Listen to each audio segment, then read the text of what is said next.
Hi, എല്ലാവർക്കും നമസ്കാരം. അപ്പം നമുക്ക് കാറ്റത്തെ കിളിക്കൂട്ടിൽ നിധിയുടെയും സുധീഷിൻ്റെയും ഇന്നത്തെ നല്ലൊരു കഥ കേൾക്കാം.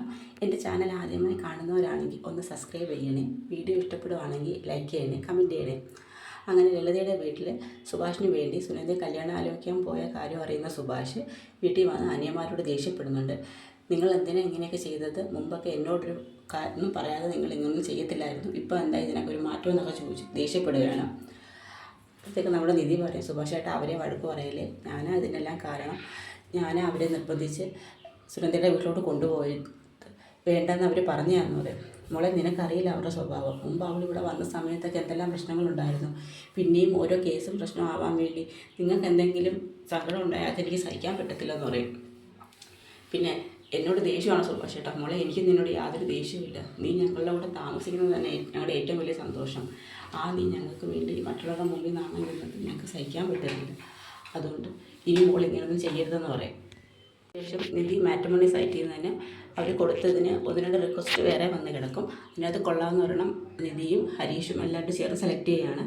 അപ്പോൾ ജ്യോതിയായിട്ടുള്ള വിവാഹം മുടക്കിയ കാര്യം സുഭാഷിനോട് പറയാൻ വേണം. അങ്ങനെ സുഭാഷിനോട് പറയും, സുഭാഷ് ഏട്ടാ നമുക്ക് ജ്യോതി വിളിച്ചിരുന്നോ എന്ന് ചോദിക്കും. ജ്യോതി എന്നെ വിളിച്ചിരുന്നു, സംസാരിച്ചെന്ന് പറയും. അത് നമുക്ക് ആലോചന വേണ്ട. എന്താടാ അത് ഞങ്ങൾക്ക് ആർക്കും കുട്ടിയെ ഇഷ്ടപ്പെട്ടില്ലെന്ന് പറയും. നിങ്ങൾക്ക് കുട്ടിയെ ഇഷ്ടപ്പെട്ടില്ല അതോ ആ കുട്ടിക്ക് എന്നെ ഇഷ്ടപ്പെട്ടില്ല എന്ന് ചോദിക്കും.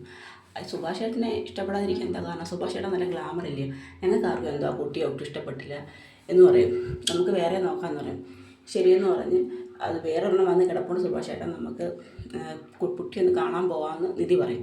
അത് വേണോ മോളെ, എപ്പോഴും ഓരോ സ്ഥലത്ത് ഇങ്ങനെ പെണ്ണ് കാണാൻ പോകും, പിന്നെ അത് മുടങ്ങും, എന്തിനാ വെറുതെ ഞാൻ ഇങ്ങനെ ജീവിച്ചോളാം എന്ന് പറയും. അതൊന്നും പറ്റത്തില്ല. ശരി, വീട്ടിൽ പോയി പെണ്ണ് കാണണ്ട, നിങ്ങൾക്ക് തമ്മിൽ ഒരുമിച്ച് സംസാരിക്കാൻ മറ്റൊരു സ്ഥലം ഞാൻ അറേഞ്ച് ചെയ്യാമെന്ന് പറയും. ശരി എന്ന് പറഞ്ഞ് സുഭാഷ് അങ്ങ് ജോലിക്ക് പോവാണ്. അതിനുശേഷം നികേഷിനെയും കൂട്ടി അമ്പലത്തിലോട്ട് വരുന്ന സമയത്ത് അവിടെ വെച്ച് സുനന്ദയെ കാണും.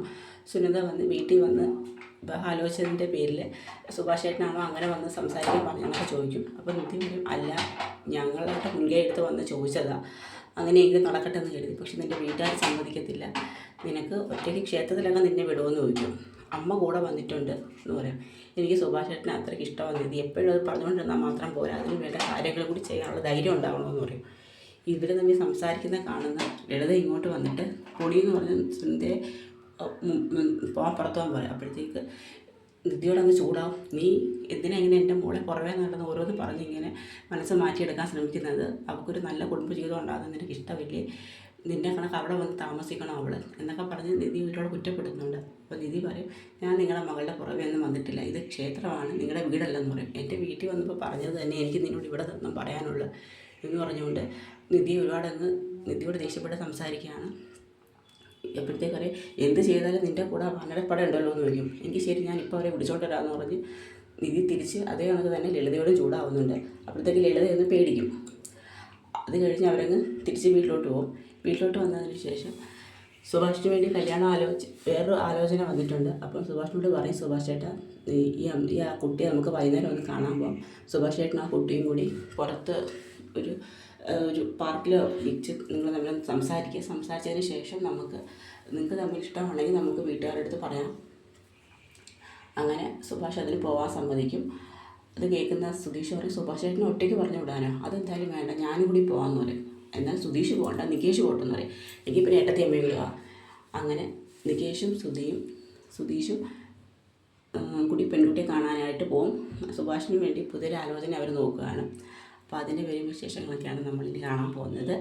സുഭാഷിന് പെൺകുട്ടിയെ ഇഷ്ടമാകുമോ എന്നൊക്കെയുള്ള കഥകൾ നമുക്കിനി വരും ദിവസങ്ങളിൽ അറിയാൻ പറ്റും.